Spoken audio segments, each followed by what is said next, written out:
Alhamdulillah nahmaduhu wa nasta'inuhu wa nastaghfiruhu wa natubu ilayh wa na'udzu billahi min shururi anfusina wa min sayyiati a'malina. Man yahdihillahu fala mudilla lahu wa man yudlil fala hadiya lahu. Asyhadu an la ilaha illallah wahdahu la syarika lahu wa asyhadu anna Muhammadan abduhu wa rasuluh. Allahumma salli wa sallim ala abdika wa nabiyyika Muhammadin sallallahu alaihi wasallam wa ala alihi wa sahbihi wa man tabi'ahum bi ihsan ila yaumiddin. Amma ba'd, fa ya ayyuhal muslimun usikum wa iyaya bittaqwallah faqad fazal muttaqun. Qala Allah ta'ala fi kitabihil aziz, ya ayyuhalladzina amanu taqullaha haqqa tuqatih wa la tamutunna illa wa antum muslimun. Saudara sidang Jumaat yang dirahmati Allah sekalian, marilah kita sama-sama meningkatkan ketakwaan kita kepada Allah Subhanahu wa ta'ala dengan melaksanakan segala perintahnya dan menjauhkan segala larangannya. Mudah-mudahan kita akan diberi rahmat oleh Allah Subhanahu wa ta'ala di dunia dan juga di akhirat.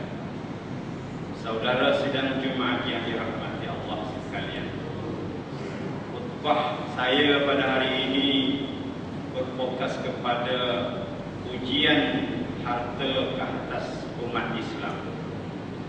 Rasulullah SAW telah bersabda dalam hadisnya yang diriwayatkan oleh Imam At-Tirmizi, "Inna likulli ummatin fitnah wa fitnatu ummati al-ma." Sesungguhnya bagi setiap umat ada ujian dan ada cabaran, maka ujian umatku adalah harta.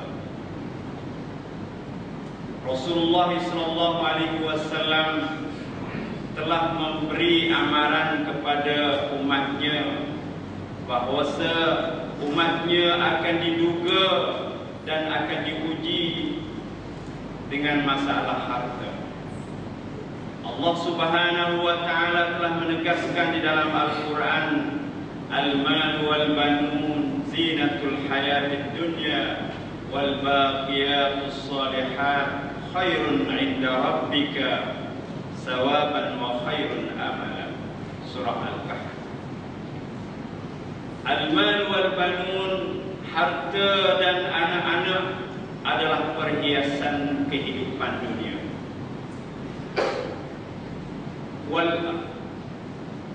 Wal baqiyatus salihat, dan amalan-amalan yang kekal lagi saleh adalah itu lebih baik di sisi Allah Subhanahu wa ta'ala, nisbah pahalanya dan harapannya.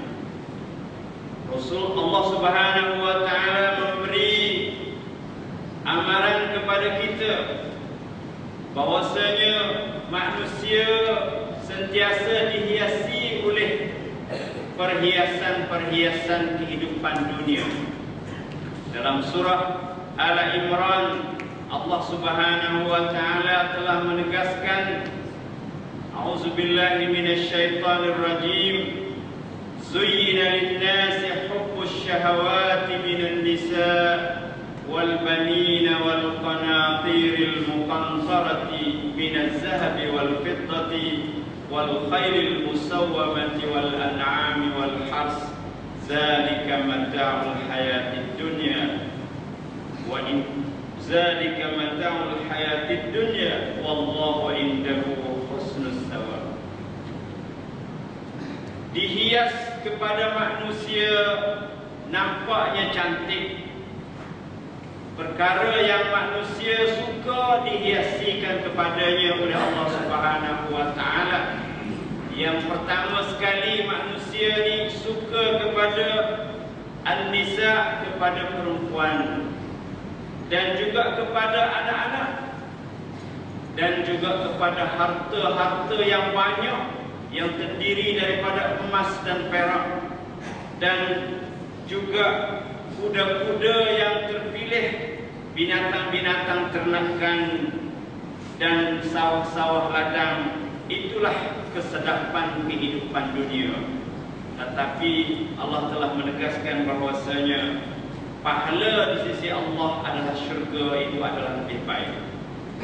Saudara sidang Jumaat yang dirahmati Allah sekalian, mencari harta untuk kehidupan dunia bukan dilarang oleh Allah Subhanahu wa taala, tetapi menjadikan harta itu sebagai tujuan di dalam hidup, itulah yang dilarang oleh Allah Subhanahu wa taala. Kerana demikian Rasulullah sallallahu alaihi wasallam telah menegaskan di dalam hadisnya, la ya'tiyanna 'alan nasi zamanun la yubali al-mar'u bima akhadha al-mal amin halalin am min haram. Akan datang satu masa, akan datang satu zaman ke atas manusia, di mana manusia tidak herau, tidak kisah lagi apa yang diperolehi hartanya. Adakah harta yang diperolehinya melalui cara yang halal atau cara yang haram? Ternyata yang ditegaskan dan yang diberi amaran oleh Rasulullah SAW, sekarang ini manusia fokusnya dia nak mendapatkan kekayaan, mendapatkan harta yang banyak. Dengan apa cara sekalipun dia sanggup melakukannya. Sama ada melalui rasuah, sama ada melalui tipu, atau sama ada melalui tipu helah dan sebagainya, sama ada melalui berurusan riba. Mereka tidak heran. Karena itulah Allah Subhanahu wa taala memberi amaran kepada orang-orang yang berurusan dengan riba. Allah katanya dalam surah Al-Baqarah, fa in lam taf'alu fa'zanu biharbin minallahi wa rasulih. Sekiranya kamu tidak berhenti dalam melaksanakan urusan riba, maka Allah isytiharkan akan perang dengan mereka ini. Rasul juga berisytihar perang dengan orang-orang yang berurusan dengan riba. Dan Allah telah menegaskan di dalam Al-Quran, yamhaqullahu riba wa yurbis sadaqat. Allah akan menghancurkan segala urusan yang berurusan dengan riba, dan Allah akan memberi keuntungan mereka-mereka yang mengeluarkan zakatnya.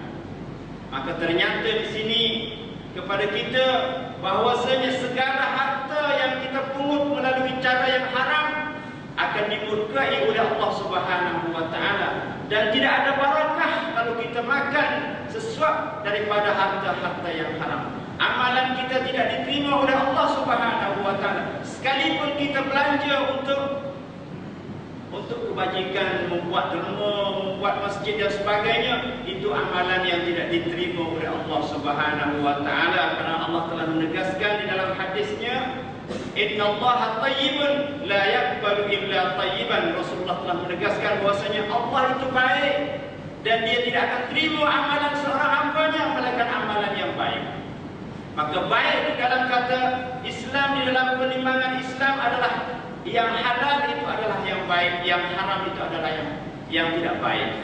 Saudara sidang Jumat yang dirahmati Allah sekalian, kalau kita lihat di dalam Al-Quran, Allah Subhanahu wa taala telah membawa dua contoh di mana dua orang hamba yang Allah kurniakan kepadanya kekayaan.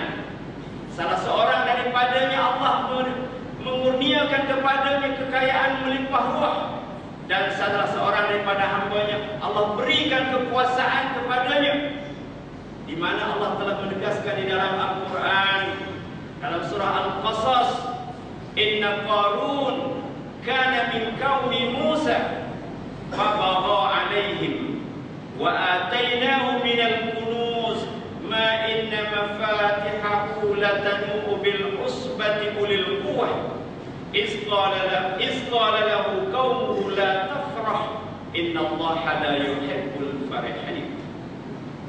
Ayat ini telah memberi gambaran kepada kita, Allah telah memurniakan kepada seorang hamba yang bernama Qarun yang hidup di zaman Nabi Musa alaihissalam, dan dia ini adalah sepupu Nabi Musa alaihissalam, tetapi kewujudan Nabi Musa bersamanya tidak memberi keuntungan kepada dia untuk kehidupan akhirat. Keimanannya tidak bertambah, akhlaknya sangat buruk. Maka di sini kalaulah seorang itu dikurniakan hartanya banyak, meningkat lebih daripada kurnia Allah, peningkatan iman kita, maka manusia itu akan rusak neraca timbangannya. Kita lihat di Qarun, Allah mengatakan fabagha alaihim, bertindak ganas, bertindak melampaui batas zalim terhadap kaumnya, karena dia diberi kekayaan yang begitu banyak sehingga dia tidak melaksanakan tanggungjawabnya terhadap kaumnya. Sedangkan Allah katanya, itu adalah harta aku. Wa atainahu minal kunuz, aku berikan kepada dia harta-harta yang melimpah ruah, yang banyak. Sehingga Allah gambarkan harta yang Allah kurniakan kepada Qarun, sehingga anak-anak kuncinya tidak takut dipikul oleh mereka-mereka, kecuali orang-orang yang ramai, yang bertenaga kuat. La tanu'u bil usbati ulil quwwah, kena pikul orang kuat, banyaknya hartanya. Tetapi di kalangan itu ada orang-orang yang hatinya baik, ada keimannya bagus. Dia tengok karena Qarun ini terlalu melampaui batas, bertindak ganas terhadap kaumnya, sombong takabur. Dia cuba nasihat. Izqala lahu qaumu, ingatlah ketika kaumnya memberi nasihat kepadanya, memberi teguran kepadanya. La tafrah, jangan kamu terlalu bangga dengan harta yang banyak. Innallaha la yuhibbul farihin, sesungguhnya Allah tak suka kepada orang-orang yang berbangga-bangga dengan hartanya, dengan sombong dan sebagainya. Allah tak suka. Ini nyata kepada kita, orang yang mempunyai harta yang terlalu banyak melebihi keimanan yang ada di dalam dada dia, akan pertimbangannya, ukurannya itu terbalik. Nah, dia anggapkan hartanya itu adalah raja, hartanya segala-galanya. Nah, kalau kita lihat kacamata manusia pun sama juga. Manusia salah ukuran kalau kita jadikan kekayaan itu sebagai pengukuran. Kalau kita jadikan kemiskinan itu adalah manusia yang rendah, maka itu salah. Maka disinilah Allah sangat murka kepada orang-orang yang mengutamakan harta kekayaan yang terbalik derajatnya sehingga lupa kepada Allah Subhanahu wa taala. Kalau kita lihat kepada kisah Nabi Sulaiman alaihissalam, Allah Subhanahu wa taala telah ceritakan di dalam surah An-Naml ketika Ratu Balqis menghantarkan hadiah kepadanya supaya memujuk Sulaiman jangan menyerang istananya. Wa inni mursilatun ilaihim bihadiyatin fanaziratun maza yarji'ul mursalun, kata Ratu Balqis, aku akan kirimkan kepada dia satu hadiah, dan kita nanti tunggu tengok bagaimana khabar berita yang dibawa oleh mereka yang hantar berita. Dalam surah ini Allah menggambarkan falamma jaa Sulaiman, tak kala Nabi Sulaiman datang. Nabi Sulaiman ni Allah mengatakan atumiddunani bimalin fama atani Allahu khairum mimma ata bal antum bihadiyatikum tafrahun. Adakah patut kamu mengholorkan kepada aku untuk menarik perhatian dengan harta yang kamu berikan kepada aku ini? Fama atani Allahu khairun, apa yang dikurniakan kepada aku oleh Allah itu lebih baik. Bal antum bihadiyatikum tafrahun, Bahkan kamu dengan hadiah kamu itu kamu banggakan.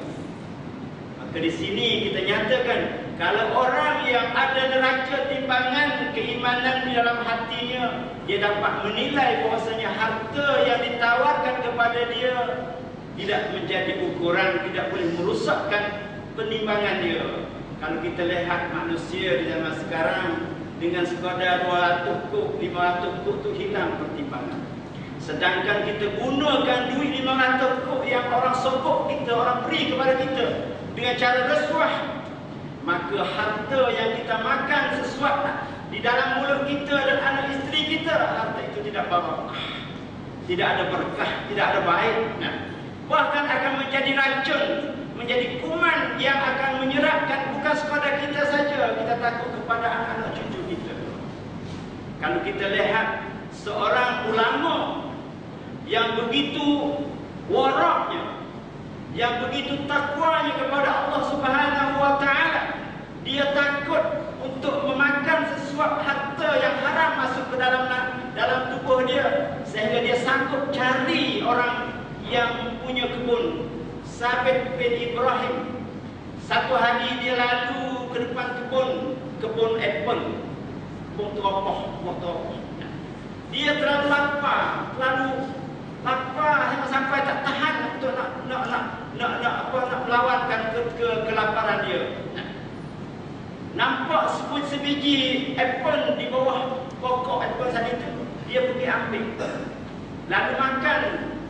Setelah makan sebelah apple tadi itu, dia tersedar dengan sebuah hadis, ayyuma ataupun ayyu lahmin nabatat min haramin fannaru awlabi, kullu lahmin nabata min haramin fannaru awlabi, atau kama qala. Setiap daging darah yang tumbuh daripada makanan yang haram, api neraka tempat dia. Setelah dia disedarkan oleh Allah dengan hadis ini, sebagaimana Al-Quran katanya, wallazina taqaw iza massahum ta'ifatun minasyaitan tazakkar. Orang-orang yang ada sifat takwa di dalam dada dia, di dalam hati dia, apabila dikuasai sekumpulan syaitan, dia sedar. Fa iza hum mubsirun, tiba-tiba dia nampak ini salah. Lalulah dia cari tu pun, cari nak minta halal, cari jumpa orang yang jaga kebun. Dia kata, saya sudah makan dah setengah, separuh kuat pun, saya nak minta halal yang saya telah makan, dan saya nak hantar balik setengah ni. Orang punya kebun tu dia jaga kebun, dia kata, ini bukan kebun saya, dia kata, saya cuma poli dia jaga saja, dia kata. Kalau tuan mau ke halal, mau izin makanan tuan itu, tuan kena berjalan dari sini ke rumahnya 3 hari perjalanan dia. 3 hari kena jalan. Kerana separuh apple dimakan dengan tidak ada izin daripada tuan dia sanggup cari tuan dia. Jalan lagi sampai 3 hari. Setelah jalan lagi 3 hari, jumpa dengan tuan dia. Dia kata, saya datang ke sini kerana nak minta halal yang mana saya telah makan separuh daripada apple ini. Tuan dia katanya, saya tak halal kecuali dengan syarat. Kamu terima syarat saya. Pertamanya dia kata, kamu kena kahwin dengan anak saya. Tapi anak saya, dia katanya, mata buta, telinga tuli, apa bisu, batu pikar lagi, tak ada jalan. Kalau kita balik. Tapi tuan punya kebun tu dia tahu dah, katanya, kalau orang tinggal, orang tak molek, orang tak bagus, dia tak makan sehari, 3 hari jalan. Bukan 3 hari, bukan 3 jam, 3 hari. 3 hari ni lama lah. Kita lagi masa dulu jalan kaki, bukan naik kereta, bukan naik motor. Tuan punya kebun dia tahu, orang ni orang baik. Kalau dia tak baik, dia tak cari, dia katanya. Tapi dia ni oleh kerana nak dapat keredaan Allah, sanggup diuji, sanggup terima akan tawaran daripada Tuhan pun, kerana nak dapat keredaan Allah, dapat halal satunya. Setelah dikahwinkan, ternyatanya bini dia tu tak seperti yang dicerita oleh mertua dia. orang cantik, matanya dan sebagainya. Lepas tu dia, setelah dia masuk pergi, dia beri salam, bini dia jawab salam. Assalamualaikum, waalaikumsalam. Kejut dia. Balik jumpa dengan mertua dia. Tadi dia katanya, ayah ceritanya, isteri tanya sikit. Tapi ini tak betul. Dia kata ini bukan isteri saya tak mahu. Ayah dia cerita satu-satu. Bisu, dia tak pernah bercakap malaikat yang baik. Buta, dia tak pernah melihat malaikat yang dihalal oleh Allah. Begitu juga telinga. Dia tak dengar malaikat yang dihalal oleh Allah. Kaki dia pikan, dia tak pernah keluar daripada rumahnya. Ternyata orang yang jaga makanan halal ini siapa dia? Cucu dia adalah Abu Hanifah bin Nu'man bin Sabit. Itu adalah kurniaan Allah kepada orang jaga takwa, jaga makanan yang halal. Jangan masuk sesuatu pun daripada makanan yang haram di dalam diri kita. Tapi kita sekarang ini tak kisah. La yubali, tidak kisah.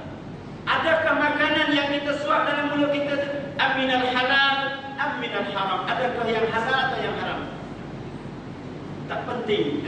Oleh itu, sebab itulah kita tengok ujian-ujian Allah kepada masyarakat kita, terutama sekali masyarakat Islam. Masyarakat yang kita agung-agungkan, dan kita banyak masalah sekarang ini menjaga anak-anak kita. Disebabkan kita tak jaga makanan yang halal, kita masukkan makanan-makanan yang haram, maka menyebabkan anak-anak kita susah belajar. Akhlaknya buruk sekali. Di antara pesanan-pesanan Allah Subhanahu wa taala melalui Nabi dia, Nabi katanya, Nabi sallallahu alaihi wasallam telah memberitahu kepada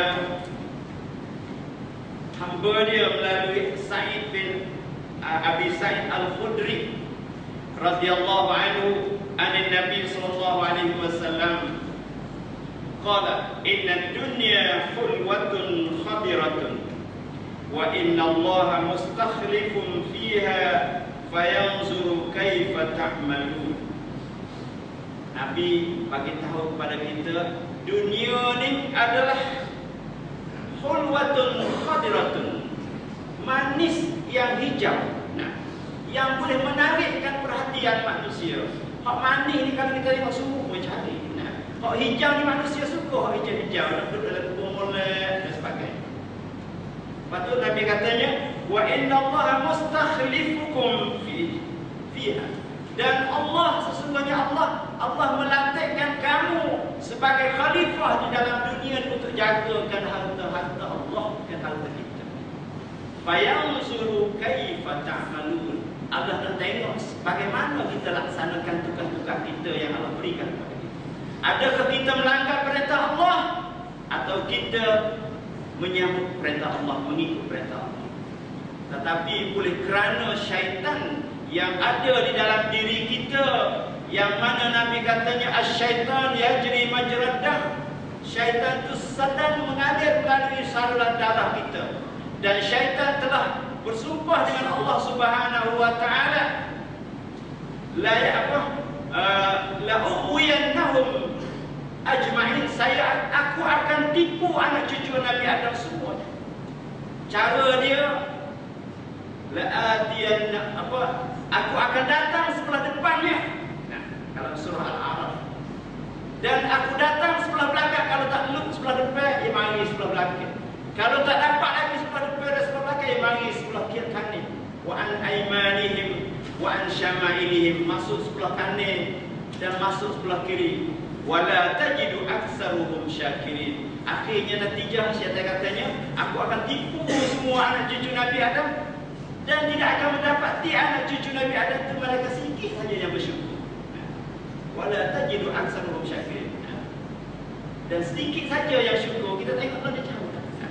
Ternyatanya sedikit yang syukur ni, kalau kita tengok hari Jumaat, kalau tengok hari Jumaat ni, manusia duduk pergi dengan hadis Nabi katanya kalau tak mari sampai 3 kali, nah, maka jadi munafik. Nah, maka kalau kita tengok semaya waktu dalam masjid masing-masing, kalau kita tengok dalam jumlah Korea saat itu orang ramai, tapi masjid ada satu sah saja. Nah, bila lagi waktu subuh tak ada jaga. Nah, Ini nak ayat katanya orang syukur sikit saja.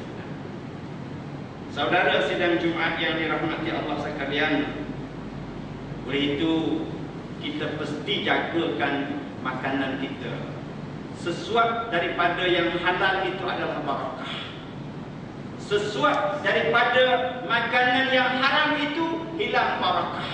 Dan setiap makanan yang kita masuk ke dalam mulut kita, makanan yang haram itu menyebabkan hati kita jadi lemah. Apabila hati lemah, badan juga lemah, maka kita akan merasai malas untuk melaksanakan perintah Allah. Malah nak pergi semaya, malah nak baca Quran, malah nak semaya Jumaat, dan malah nak pergi majlis-majlis ilmi. Itu tanda-tandanya kata kita tadi itu dah masuk makanan yang tak halal ke dalam mulut kita, ke dalam perut kita. Oleh itu, jagakanlah makanan-makanan yang kita masukkan ke dalam hati kita, ke dalam mulut kita, ke dalam perut anak-anak cucu kita, supaya anak cucu kita menjadi barakah. Sebab Nabi SAW melalui satu asar, dia katanya, "Iza ata'tum raditu." Kalau kamu taat kepada aku reda. Iza raditu baraktu. Kalau aku reda, aku akan beri barakah pada dia. Wa barakati lam tantahi. Berkat aku ni tak habis-habis. Kita melakukan satu perintah Allah yang Allah suruh, Allah suka kita. Apabila Allah suka, Allah beri barakah dalam hidup kita. Dan apabila barakah Allah beri tak habis pada bukan sekadar kita saja, sampai anak cucu kita. Maka kita masuk orang soleh. Apabila orang soleh, Allah jaga anak-anak cucu kita. Tetapi in asaita, katanya, Nabi katanya, kalau kamu derhaka, la'antu, aku akan laknat, aku akan murka. Wa la'nati hatta tablugha as-sab'a. Dan laknatku ni hingga sampai 7 keturunan. Bukan sekadar kita saja, dan bukan sekadar anak kita saja, habis sampai 7 keturunan. Jadi kalau kita cek, kalau kita cuba kaji sikit dalam kampung masing-masing.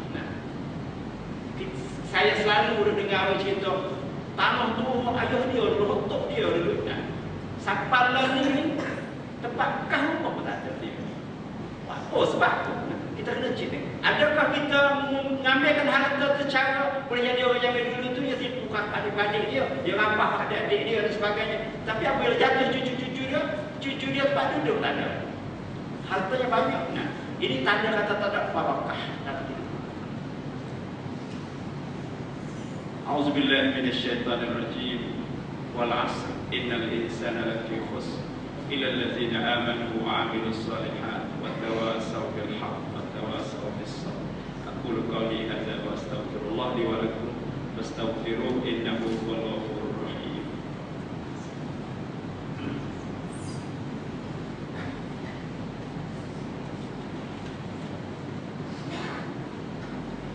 Alhamdulillahi wahdah, sadaqa wa'dah wa nasara 'abdah wa 'azza jundahu wa hazamal ahzaba wahdah.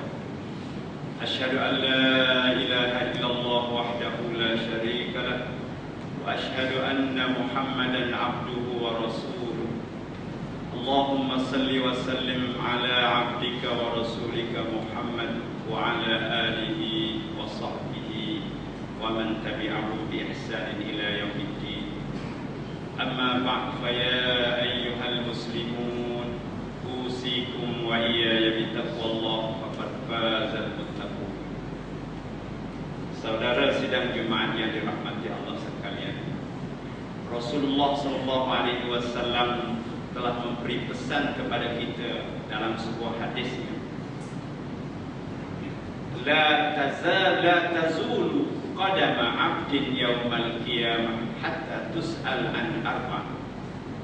Tidak akan berganjak dua kaki anak Adam pada hari kiamat sehingga ditanya 4 perkara. Akan ditanya an umrihi fima afnahu, tanya tentang umur kita daripada akhir balik